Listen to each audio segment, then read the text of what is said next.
Welcome, everyone, today to our session of the Regional Government Services Leadership Academy panel on creating organizational culture. Uh, as um, culture plays a significant role in the success of local government. It impacts employee engagement, service delivery, and the overall citizen experience. And today we have some folks from varying organizations that will provide us with their insight and understanding of organizational culture. And so today, hopefully, we will be able to define and understand what organizational culture is, to look at some measures that we can take to change the culture of the organization, and hopefully to meet the needs and expectations of the employees and of those communities that we serve. Today on the panel, we have with us Dan Buckshire, City Manager, City Walnut Creek; Pat Martell, who is the West Coast Regional Manager for ICMA; and Sean Grayson, the City Manager of City of Nevada City. Thank you so much for joining us today. So, let me give each of you a few minutes, but before we commence with some of the introductions, I'd just like to let our attendees know that we will have an opportunity for you to ask questions.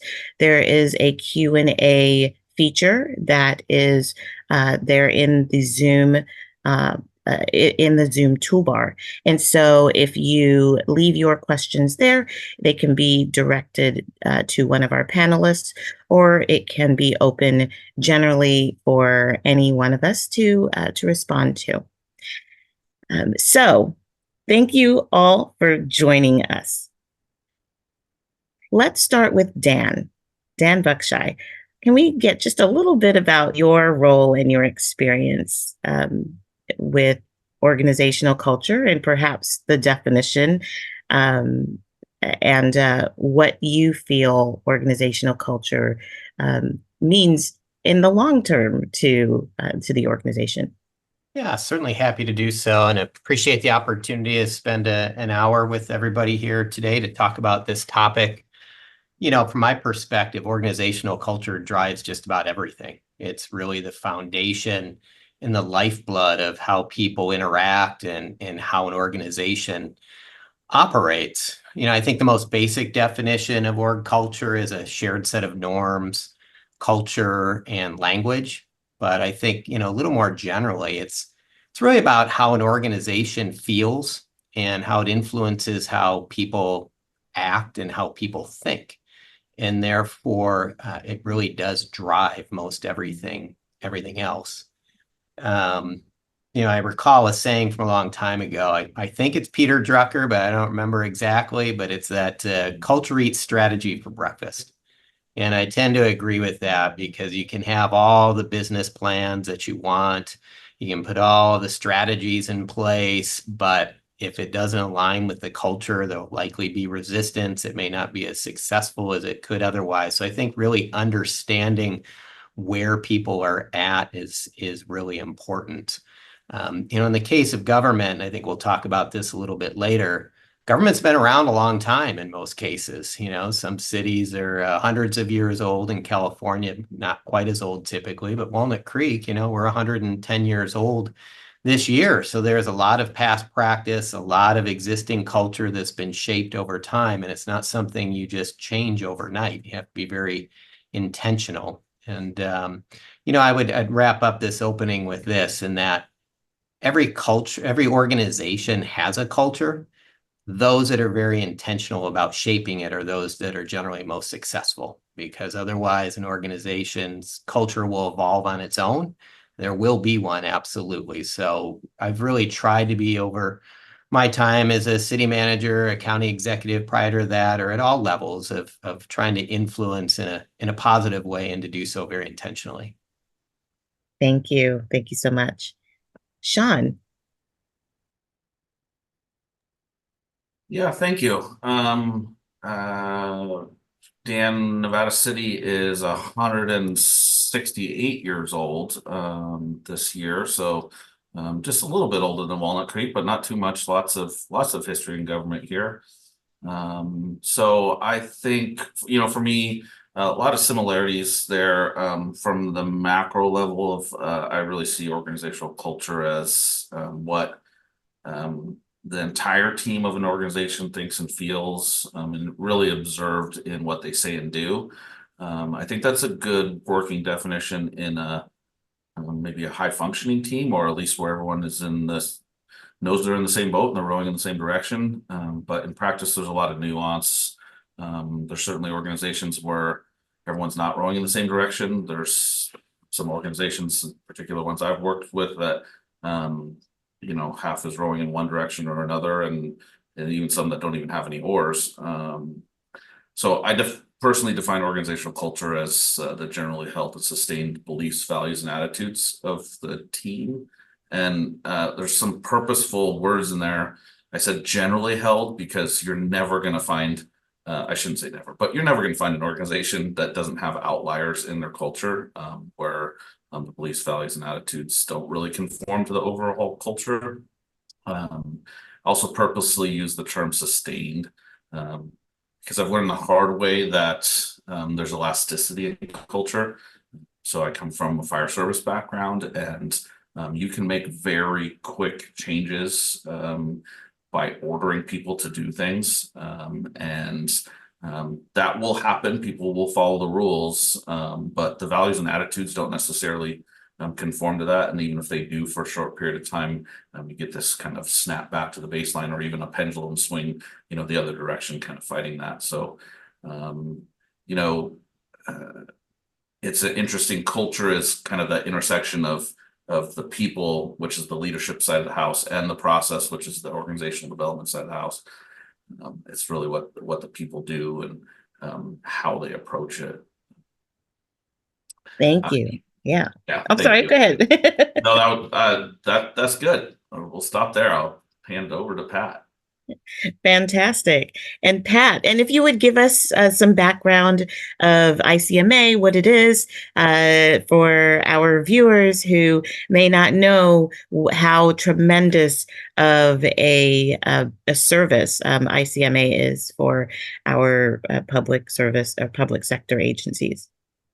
Well, I certainly will. Thank you so much. First, I want to say what a pleasure it is to be here today with my colleagues, Sean and Dan, and to talk about something that I think is really important for organizations, not just here in California, but throughout the country and around the world.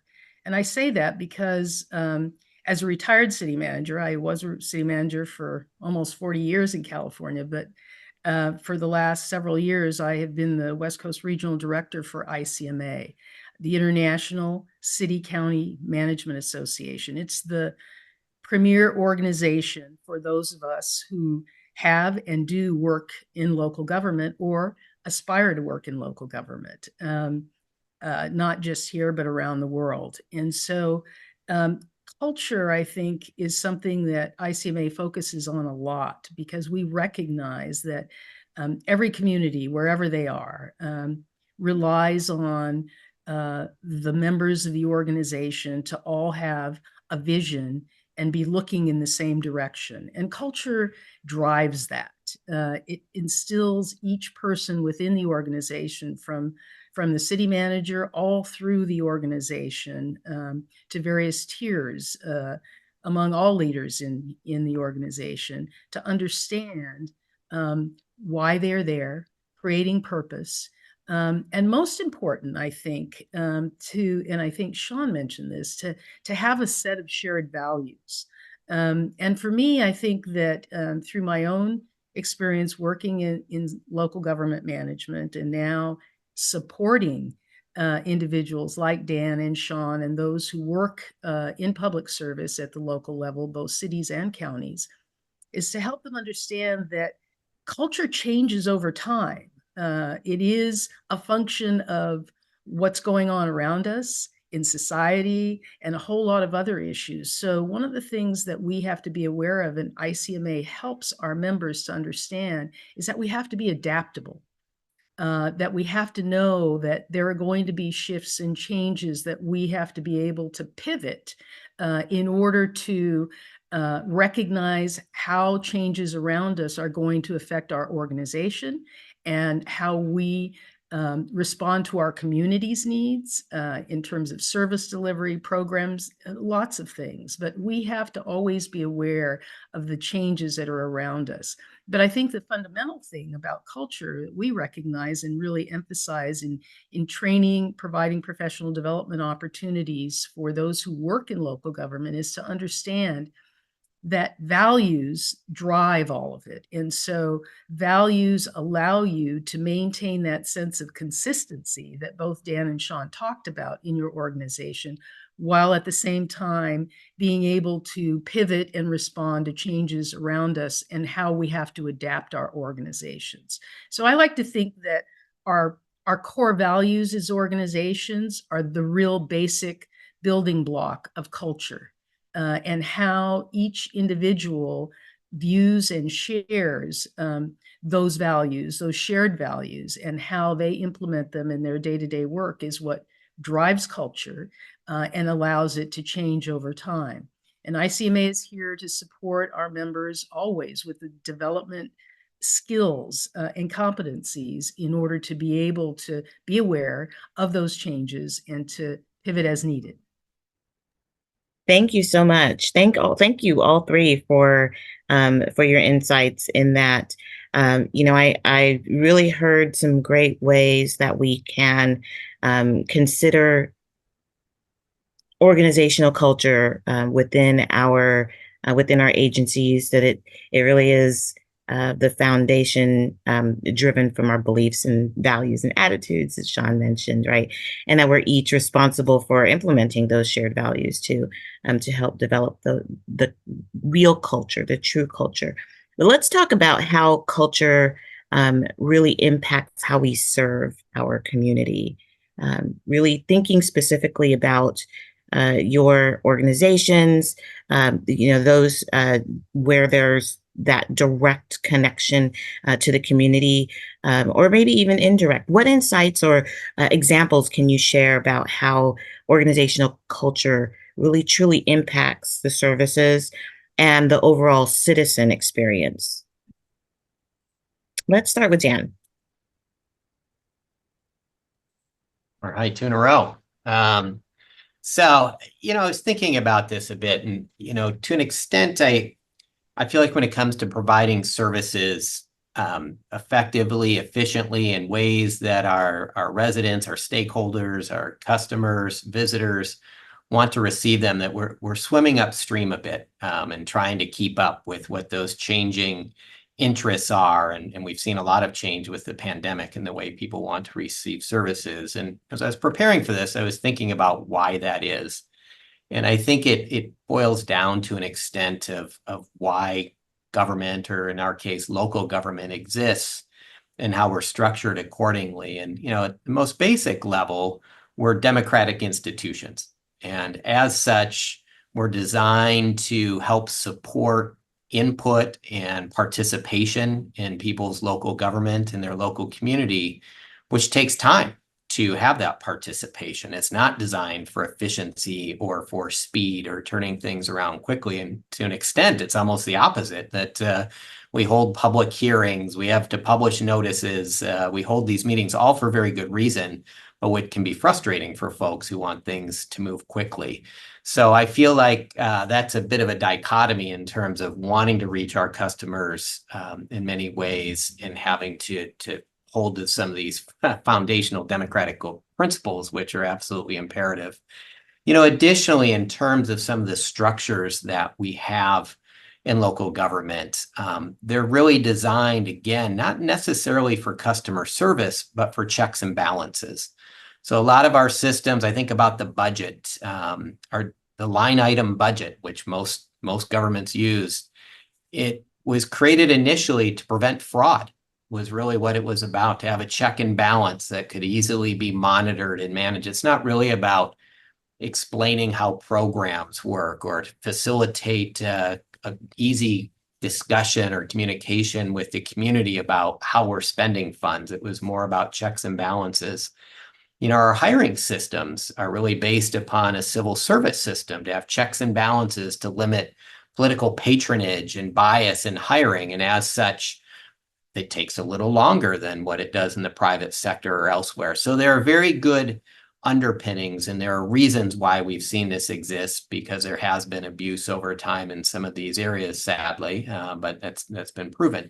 So I think about it with those dynamics in mind. How can we best really adapt in order to serve our customers? And I think the pandemic, you never want to let a good crisis go to waste. The pandemic, a lot of the issues we dealt with related to social justice over the last several years have really given an opportunity to move more quickly in some of these areas to adjust how we're serving folks. So those are a few things that come to mind, but I would also add one of the things that I find most rewarding and really most compelling about what we do in local government is that we're very mission driven. And I think that does drive a lot of our organizational culture, that we're here to help people, we're here to serve, here to help build community. And that really is a selling point and a strength. And I think it draws a certain type of people who want to do good, who want to contribute. And I think you see that in the caring in many instances that our employees have when they are serving their communities. And that's a real source of pride, I think, for most of us or all of us that work in local government. Thank you, Dan. As you discussed how service delivery can be impacted by our mission, right? Which is really just the foundation of what the culture is in the organization. I couldn't help but think about you'd mentioned social justice, and I couldn't help but think about some of those in the past couple of years, some of the most notable challenges that have taken place with regard to our public safety and with our recruitment, our diversity processes, and how these have some direct impact to our service delivery. Sean, having worked in a service delivery area and environment for so long, in fire, and now moving into this realm of having the ability to see under your guise all operations throughout your organization. How are you seeing those changes or the fluctuations in delivery of service based on the culture, not just of your organization, but in each of the service areas that you oversee? Well, I think really kind of depends on what kind of organization you're in. There's probably most people are in an organization that works well. It's not super high functioning, and it's certainly not poor functioning. They're middle of the road. I'm sure everyone in this webinar wants to be better, as we all do. But definitely in high functioning organizations, there's a direct corollary between that organizational culture and the positive service deliveries that they can give. And those kind of organizations measure that and get feedback from their community, and they want to do better and maintain the things that they do well and get better at the things that they're not so well at. And I think at the other end of the spectrum, organizations in crisis, there's an equal direct relationship in a negative way. And so in organizations in transition, which I've spent a lot of my career in, you can see both. You can see dedicated employees that really want to do a good job and do a great job. Have positive, interactions with the community, but then that stress and kind of the grind that we all saw coming out of COVID-19 can lead to, just the opposite as well. So an example of service delivery impacts of culture here in Nevada City, a little over 3 years ago, just before my time started, the police department and its relationship with the community were really on the verge of crisis, I would say. Combination of a loss of staff, new leadership, a protest that went let's say, far different than community expectations, really led to the community asking, should they have their own police department anymore? After almost 170 years of having their own department, and really not to any individual's fault, but the department's culture receded from what it used to be. They disengaged from the community. You could attribute that to COVID-19, right? Everyone kind of separated themselves, but was really visible in the small community, and they really disengaged themselves from City Hall and from the council, and really had an overall negative culture. Again, you don't pin it on any one individual, but that happened, and then the impacts were very, very visible in the community. The community no longer saw them as their own police department. They saw them as a entity within the city that wasn't doing what they wanted to do. So, our council really took up that lead, and their mandate to me coming in as new city manager was that we would retain and enhance our police department and move in the direction of community-oriented policing, which most people are familiar with in some fashion. Generally speaking, it's that the community knows the police department knows the community. There's a lot more to it than that, but what we landed on was community-oriented problem solving. Because this community doesn't so much want policing. They do. I mean, they want, there to be slower traffic speeds and less crime and those kind of things. But, the rest of the day, they want the police department to be helping solve the problems within the community. So, I had the opportunity to hire a new police chief. We've changed more than 50% of our department. Our overall ratings by our community, from business owners, feedback after calls, the surveys that we do are markedly improved. And I would say that they're not improved in the sense of the way people consider what we do, but how we do it and how the culture bleeds into how they feel like they're being assisted and policed instead of, kind of the enemy or been receded from. And so that culture change is really what has changed the community's perception of policing. Not so much, they still, wear guns and have red lights and sirens, and people get arrested sometimes. And so all the negative kind of things that people feel about law enforcement still are there, but the change of culture has definitely changed how the community perceives them and what they do for our community. Thank you. So the perception from the community then, right, with your initiative and crafting surveys to the community helps to create that change. Pat, what has your experience been in assisting these organizations in driving initiatives that help to change the culture of the organization, or to implant an understanding that there needs to be some initiatives to help transitioning organizations with challenges to have a better cultural outlook? So I think it really goes back to what I said initially, to help remind our members about what we do in public service is really driven by public service values, and things like transparency, accountability, ethics, social equity, particularly has been a big issue in recent years since the pandemic, and things like environmental responsibility and treating the community as a partner.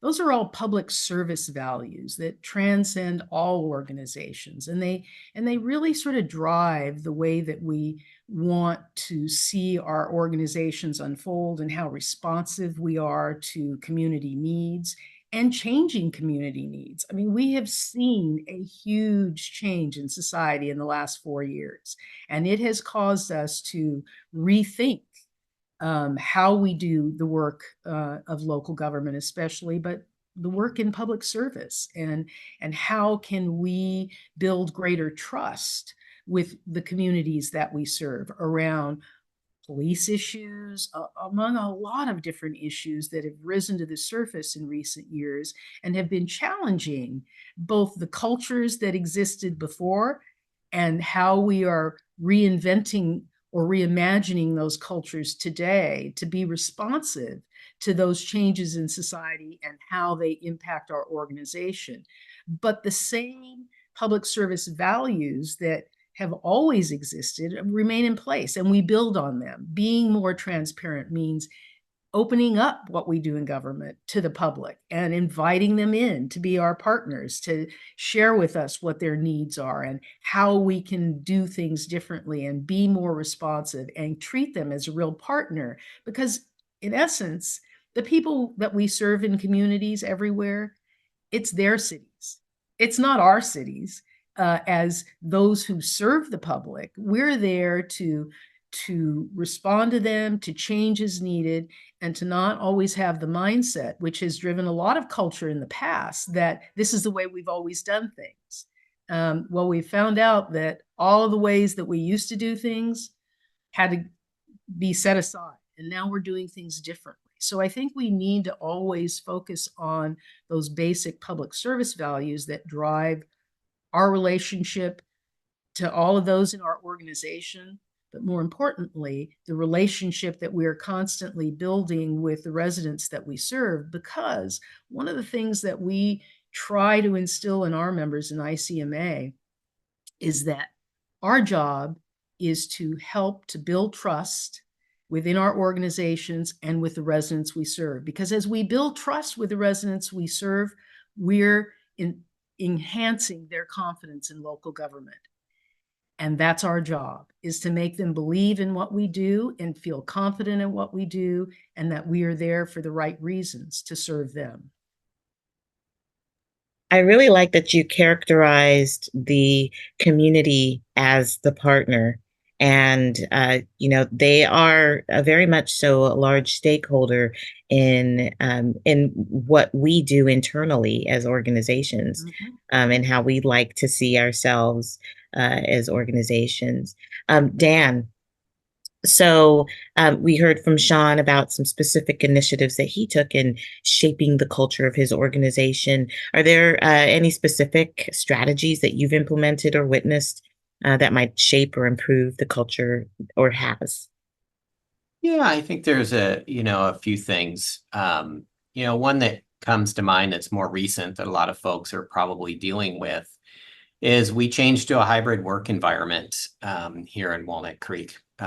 We were completely remote for about a year and a half, probably like a lot of organizations were. And then in June of 2021, we moved to a hybrid environment. And so we were very intentional about how we went about it.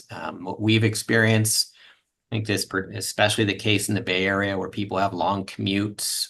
In some cases, housing is expensive, a lot of congested freeways.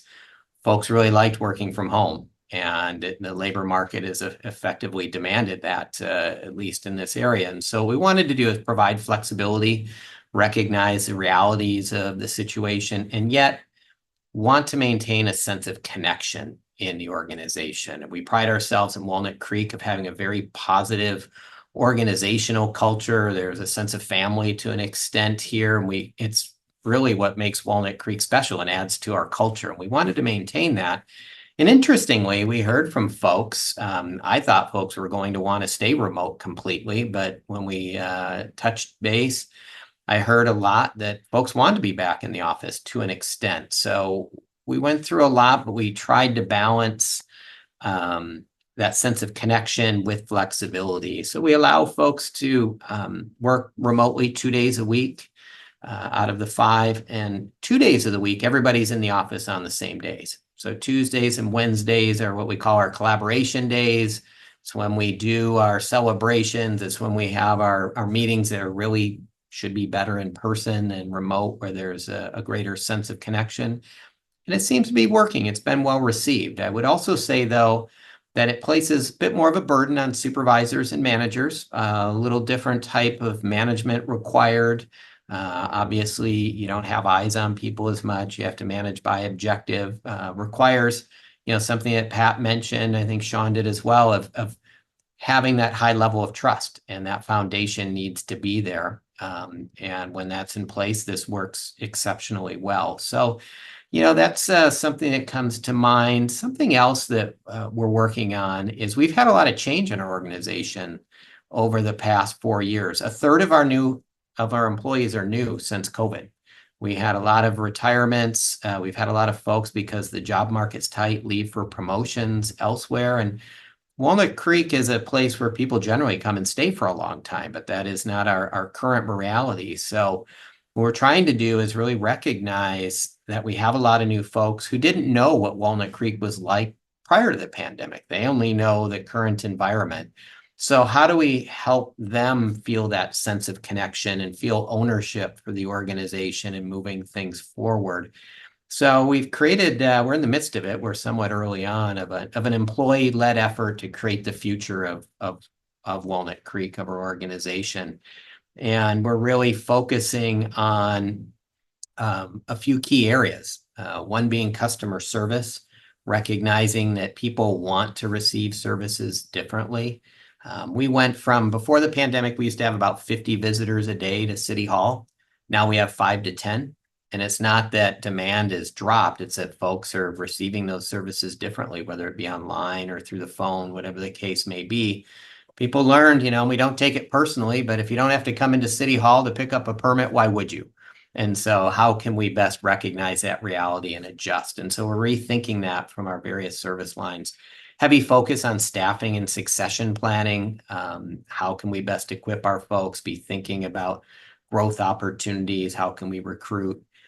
We've also obviously had to adapt technology-wise. I read something recently that the pandemic pushed remote work and remote services forward by about 10 years, more so than what would have been the case without the pandemic. So recognizing that, how can we better integrate the use of technology with our practices? And then lastly, is very intentional about this very topic, organizational culture. What do we want our culture to be going forward? And get that input from a mix of our new employees as well as our existing. So that's an effort that's underway. It's really been exciting. There was a lot more interest than what I anticipated. We actually have more employees than what we had planned for, which is a great challenge on our hands of how do we get everybody involved. But it's been a lot of fun so far to work on that. Thank you for sharing. It sounds like you have a number of initiatives and strategies where there's some innovation and some risk taking involved.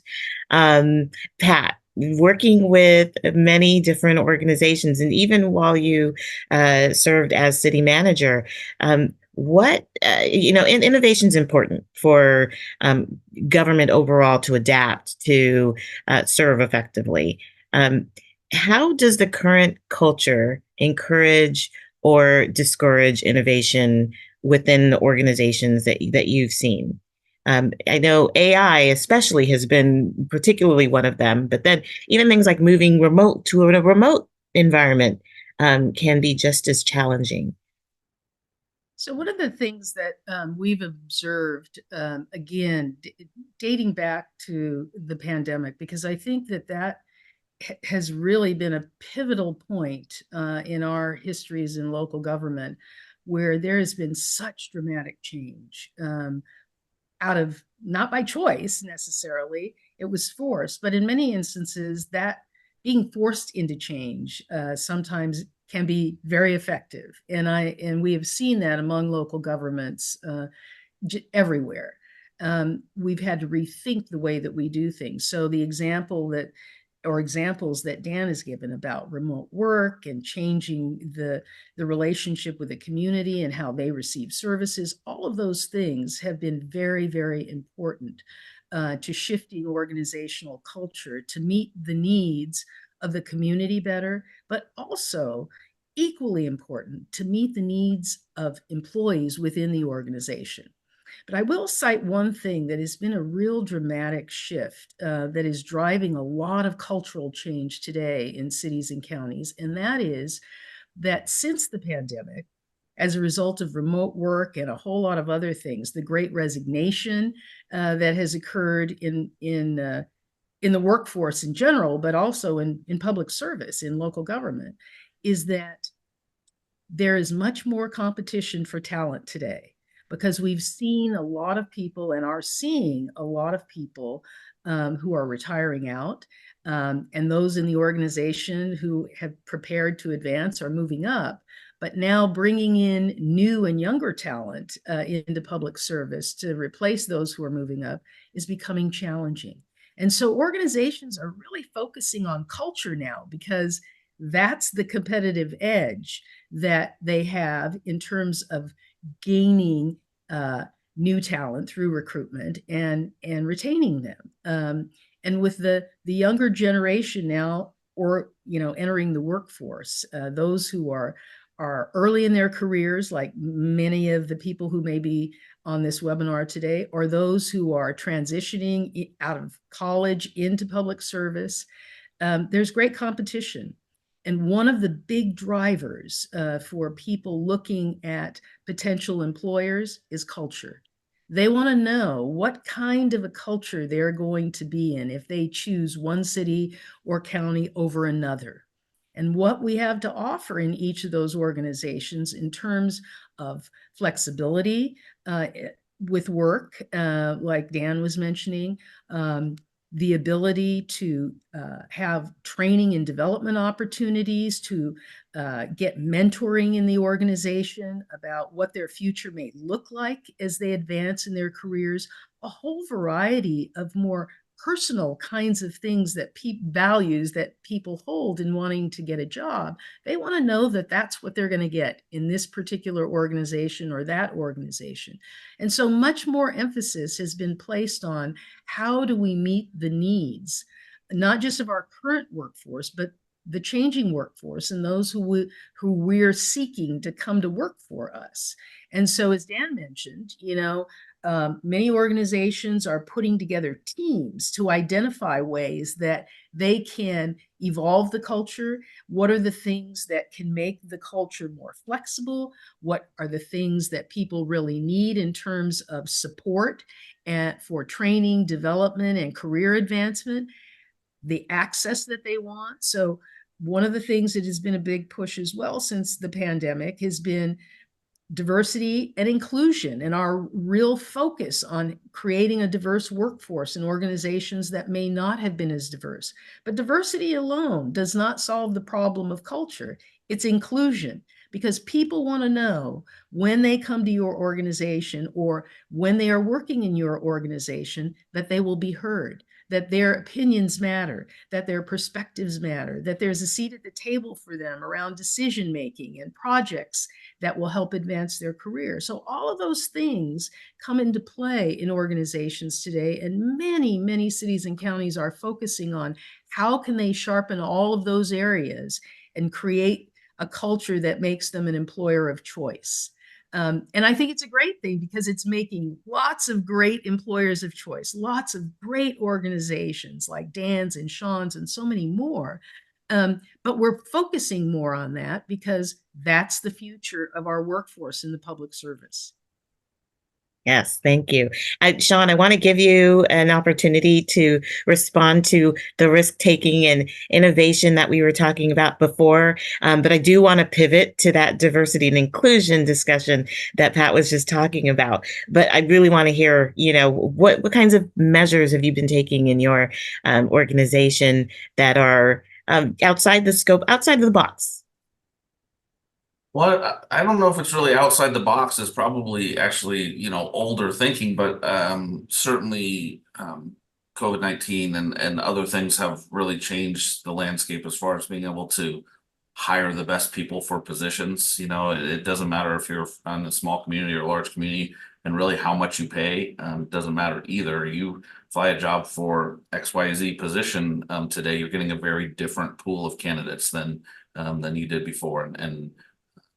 And not that those candidates aren't good people, and not that they may not be talented, but it's a smaller pool, less experience, and certainly less opportunity for alignment with your organization just based on the volume of people that you're able to look at.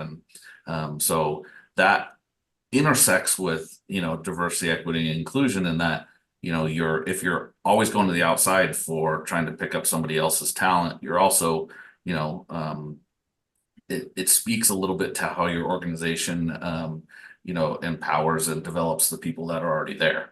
And so, I came from an urban community serving, very large population to now a very rural community serving a very small population. And those challenges are equally profound in both, but for different reasons. And one of the things that we've done here is where it doesn't feel like we can find, for example, a finance director. And so instead we're building them. So we had somebody that said, hey, I'll go back to school, I'll learn, I want to learn, I want to be developed. And we have, a very talented person that was willing to work with them, teach them, train them, and bring them up to speed on that. And along the way, we brought up somebody at every step of the way. So when Brittany is her name, when she moved up, someone moved into her spot, and then someone moved into that person's spot, somebody moved into that person's spot. And so each person in the organization is now learning a new position, teaching someone how to do their previous job. So it's a learning and teaching organization at the same time. And it develops the culture in that it's, the team helping the team. And now instead of looking for that small pool of talent that is at the top of the organization, we really can just go out and hire really good people at the entry level side and find a pathway to develop them across the span of their career to the level that they want. Not everyone's going to want to be a director or a manager, right? Some people will be just happy where they are, but still need, the opportunity to grow and learn in the organization. So I think that has been it's been an interesting challenge, but funny coming from a public safety background. That's what we always did. Nobody ever said, hey, we need a battalion chief in the fire department or a lieutenant in the police department. Let's go to the outside. I mean, that you wouldn't do that. You just develop them internally and they naturally have a progression and they're going to be a good fit for your organization because they grew up in your organization. So we're kind of returning to that model, but with the lessons learned of when you do diversity just for diversity's sake, and just acquire employees just to check that box, and then don't do anything to make them feel included, don't develop them, don't make them part of the organization. It's just, it doesn't matter what the intent was at the beginning. You're not looking at the entire spectrum of that diversity, equity, and inclusion in all things government employment. So it's a new challenge, one of many, but it's a fun one. Absolutely. Thank you for sharing. Before we move on, I just want to remind folks, for those of you who are viewing, if you have any questions, please feel free to place those in our Q&A box so that our panelists may have an opportunity in the next few moments to respond. So thank you so much for that, Sean. Pat had mentioned about how it's not just about diversity, it's about that inclusivity and creating an environment where folks feel as though they can come to the table. And so, Dan, have there been opportunities in your organization where, and I'm gonna dive deep a little bit, your leadership? How is your leadership really encompassing the values of the organization in terms of inclusivity and creating a culture where folks feel like they're being able to come to the table? Yeah, it's been a diversity, equity, inclusion, and I would throw in belonging has been a big effort for us in Walnut Creek. And I've been fortunate in that the city council has set that as a priority for the organization. Going back 4 years ago, we set priorities every 2 years. It's been a priority now through 2 cycles because they want to make it clear to the community. The community wanted to see greater DEI efforts in Walnut Creek. And we've really followed through on that. We're doing a lot with the community. in terms of trying to diversify our boards and our commissions, our advisory boards. We just recently had good success, so that's been nice. And I'll throw something out to be candid on this topic. I've been challenged at times of how can a white male help lead an organization on DEI efforts, and I think that's a fair point. What I've shared is, well, one of the things we as humans all have in common is we don't have any control over how we're born. But we do have control over how we conduct ourselves. And so I've made it a point to really help drive these forward. And our goal, and I think we're on this effort, is to really have DEI be a part of the fabric of the organization, be a lens through which we view the organization and how we operate. And on a similar parallel, we're trying to do that with sustainability as well, that those are two elements that are just part of the organization, become part of our day-to-day, where it doesn't feel like it's an add-on. We want this to have staying power beyond the current topic. And I do think, I'll share, I've been in the workforce now for almost 30 years, and I've never seen this type of sustained effort on DEI or sustainability for that matter. And I do think there's going to be some staying power. There's continued interest to really help reach folks who haven't been reached out to in the past and help them feel welcome, whether it's somebody visiting our city, moving to the city, or obviously working in the organization. So we have a number of efforts that are underway, some that have been employee-led internally, that are really driving some new policy changes. We've done several book club readings where we've brought folks together. We've updated our communication strategy. So there's a lot of work underway, yet there is a lot of work that remains as well on this. And I anticipate we'll be working at it for quite some time. Thank you. Yeah. So, in line with promoting those efforts for your leadership, we have a question in our Q&A. And the question is, and this is for all three of you, how do you get the buy-in and support from elected officials and executive staff in your organization to support a change or shift in organizational culture? And additionally, what if you don't get the support?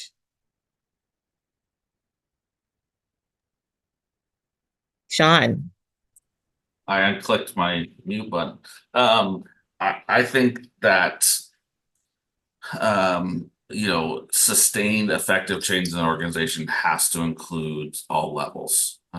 So the policymakers, potentially most importantly, the city can and do continue to function even if the council is dysfunctional. But they will never be as good as they can be, and certainly won't achieve those kind of things that that question is really looking for. And I came from let's just say I've been gone from my previous employer for 2.5 years, and the person that's in the city manager seat is the 6th person to occupy that seat since I've been gone.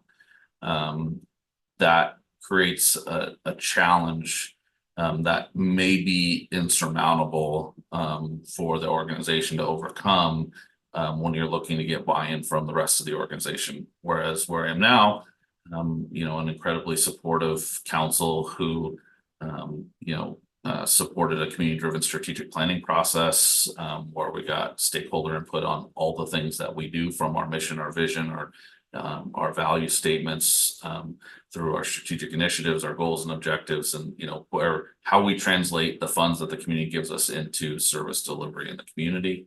I think it has to be at every level of the organization.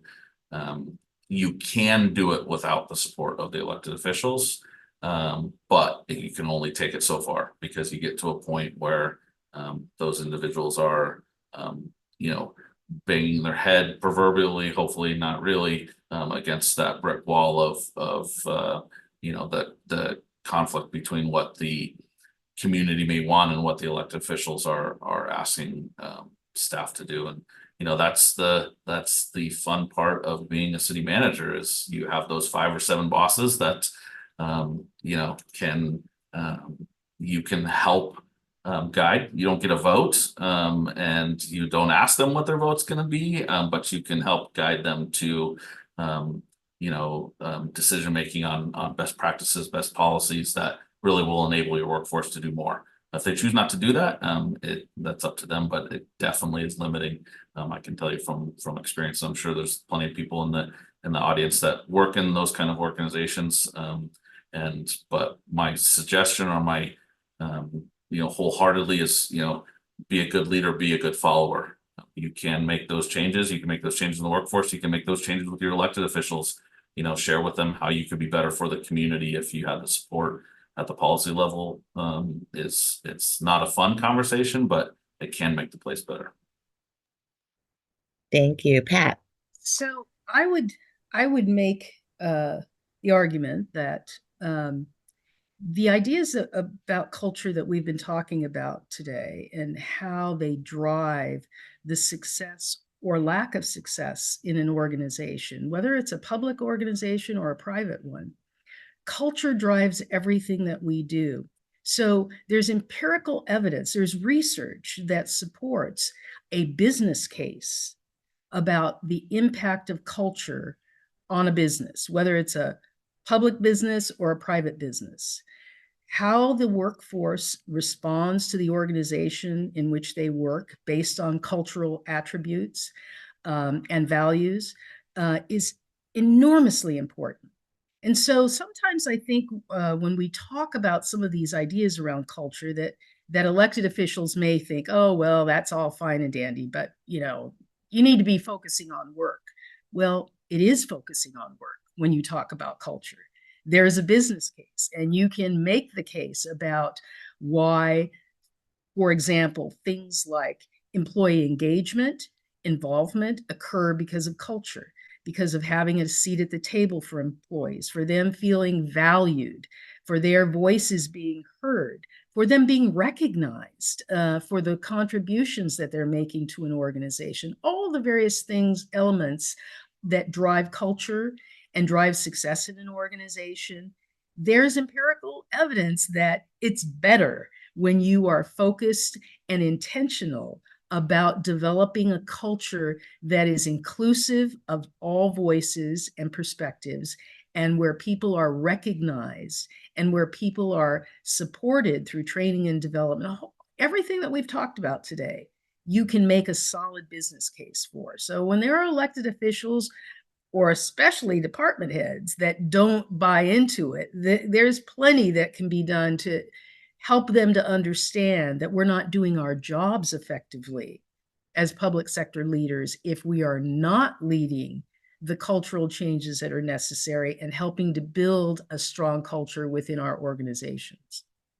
Thank you. Dan, do you have any response for that question? I think they covered it well. I just added, a couple of points, and there's no doubt if the electeds and or the executive team are not on board, it makes it more challenging. There's no getting around that. It feels like it's uphill at that point. I think when it comes to the electeds, if you can't get them on board, I think there are more subtle ways to go about making the changes. Maybe as opposed to a really large initiative, you tackle a number of smaller initiatives and chip away at it. But I absolutely agree with Pat in terms of making the case for why, explaining the why this is important. We're not just doing it to do it. Here's why, making that linkage to why it's good for the organization, for the community, potentially for the taxpayer, depending upon one's perspective, and really making that case. And then if you still get resistance, then, that's really challenging, to be candid. And I think it would be difficult to really drive some effective change if you really can't make people see that connection of why this is important. And again, then you need to think about strategies about how you could move it forward in maybe more subtle ways. But I agree with everything that both Sean and Pat said. Thank you. Well, we're rounding out the hour here, and I just want to know if you have any last thoughts on anything that we've discussed today. No, organizational culture plays a significant role in the success of our organizations. There's a direct correlation, as we've discussed, to employee engagement, to service delivery, to the citizen experience, to some of those initiatives like diversity and inclusion and innovation that we impart into our organization so that we can contribute to a positive culture. And we know that leadership also plays a critical role in making sure that that culture remains productive. And so, with that said, what are some metrics that you believe may be important in implementing to gauge that effectiveness of the culture? How can we measure the success of our efforts to improve that? Well, one of the best practices in local government and in our profession is to survey employees, to gather feedback from employees about how we're doing. Are we hitting the mark? Or are we not? Because if we really are intentional about creating inclusive culture, then getting feedback is very important. And so one of the trends we're seeing more and more in organizations is that employers are doing annual employee surveys to get feedback and see if there are areas for improvement. One of the newest areas that is being focused on now are what we call stay interviews. So supervisors, as part of evaluation processes each year for employees, they have a series of stay interview questions to gauge an understanding of what is it that makes someone want to stay in the organization, or if someone's thinking about leaving, what is it about the organization and potentially the culture that would make them want to seek a different organization. So I think a lot of the focus, at least for organizational development purposes, is asking employees the question, how are we doing? What could we do differently? How can we improve? And what ideas do you have? What suggestions? And the same is true with residential surveys, with resident surveys, getting feedback from the public, not just assuming that because they don't call City Hall every day that they're happy with everything, but actually engaging them, asking questions so that you can be informed about what could potentially be improved and what we're doing well, and recognizing that. So I think that the feedback loop is really important, both internally and externally in organizations. Thank you. Dan, I noticed you had, or Sean. Sure, just briefly, I think employee evaluations are a good place to do it, moving away from kind of the traditional, how'd you do, and you get your pay raise kind of thing, but how did the organization do? How did your supervisor and your manager do? That 360 evaluation opportunity, and really how did the organization serve you and your needs to grow and learn within the organization. And just a small anecdote, when I started here, there was not a lot of people wearing city logos like the one I'm wearing on my shirt here, and we put into the contract an opportunity for people to get $100 worth of apparel every year, and so people got their $100 worth, as you can imagine. To fast forward 3 years, and today most people will spend 5 times that amount buying their own apparel. And while that doesn't seem like much, them investing their own money to have the city logo on them indicates that they have some attachment to the organization, and they want to stay here. And it's just a little piece, but it's a very tangible piece, something that the community sees a lot. So I'll leave it there. Wonderful. Thank you. What a great takeaway. That's really the penultimate of our organizational culture, is having all of our employees be engaged in a process where they feel valued and where the community knows that they too are valued. So I want to thank all 3 of you for joining us today: Dan Buckshire, Sean Grayson, Pat Martell, for joining us in this panel. My name is Indira Gagnon, and I thank you all for joining us in discussing this very important topic. And hopefully we will see you next time. Thank you so much. Thank you.